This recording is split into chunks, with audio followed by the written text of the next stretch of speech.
In this video, I'm going to be showing you how you can enable dark mode on Threads on your Android phone. Okay, so if I just go into Threads really quick, you can see it's actually in light mode. Okay, let me just go back to the main page. You can see Threads is in light mode. Okay, so how you actually put this into dark mode. Okay, you don't do it within the Threads app. You have to enable dark mode on your device, on your Android phone.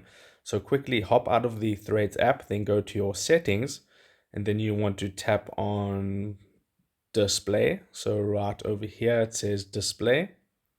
Okay, if you tap on display, you can see right at the top, it's on light mode.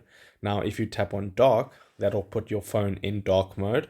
Okay, then you can go back and you can hop out of the settings app. Then you can open Threads up again and it should be in dark mode. As you can see, now it's dark mode enabled. Okay, so you just quickly switch your phone to dark mode and then Threads will automatically be in dark mode too. Much easier on the eyes. Okay, so if this helped you out, drop a like onto this video and I'll see you in the next one.